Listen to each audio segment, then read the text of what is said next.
لكل الناس اللي بتتفرج عليهم ان دي هذه المخالفه لا تنطبق عليها مخالفه لمس الكره بالايد. تعال نروح الاول، الكره دي تصطدم بالارض. تعال نرجع كده معايا قبل ما تروح لليد. يحيى عطله الله هنا عملت ايه؟ حصلت ايه؟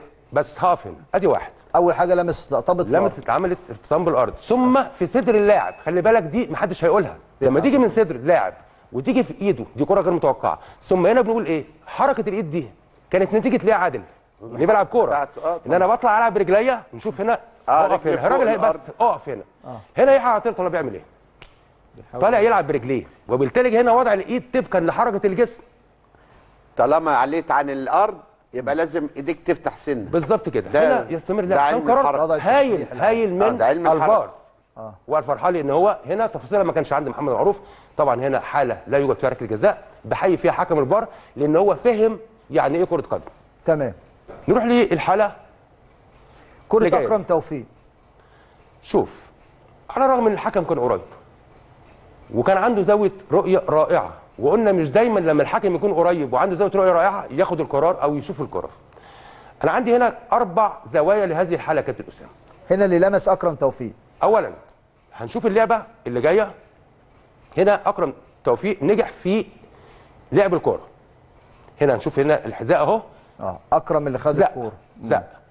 هنا الزاويه مش هتبين حاجه، بس انا بقول الاول ايه؟ مين اللي لعب الكوره؟ الرجل من تحت. اكرم توفيق. تمام. تعال نشوف الزاويه اللي جايه.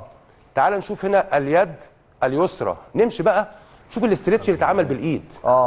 بالايد. لا ما تبصش تحت. عشان الساده المشاهدين ما تبصش تحت على الرجل. اكرم توفيق خد الكوره، لكن شوف مروان داوود كتفه الشمال في ظهر اكرم توفيق، وشوف الزقه والدفعه. صح كده يا كابتن ناصر؟ طيب مفهوم الدفع ايه هو؟ الدفع لما تيجي الايد يا كابتن اسامه تطلع تعمل استرتش، ده دفع. انما لو انا حطيت ايدي بس وحصل فيه سقوط يستمر اللعب. هنا تعالوا نشوف المدافع عمل ايه يا كابتن. شوف الايد طلعت بره الجسم. الايد طالعه اهي باينه واضحه. في دفع. واضحه، الدفع موجود.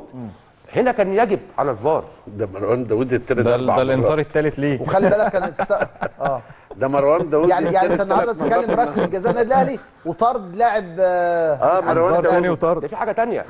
ده طرد 40 مره النهارده. اللاعب الاتحاد عمل ركلتين جزاء، خلي بالك.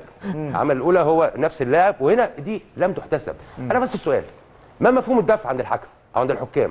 يا جماعه الدفع ده طالما الايد خرجت من جسمك ودفعت وواضح جدا هنا. هاتها لي تاني معلش. مع ان معروف يعني انت ده بينه وبين اللعبه متر. تسمح لي بس عشان دي يعني مهمه جدا جدا. عشان يا جماعه مش معنى ان انا احسب ركله جزاء يا كابتن اسامه او ركلتين جزاء، لا ممكن ادي ركلتين جزاء وثلاثه واربعه، مفيش مشكله عندي. هنا ركله جزاء هنا يحاسب عليها حكم الفار من وجهه نظري. كان يجب تدخل الفار فيها، تجيب الحكم وتشوف هذه الحاله.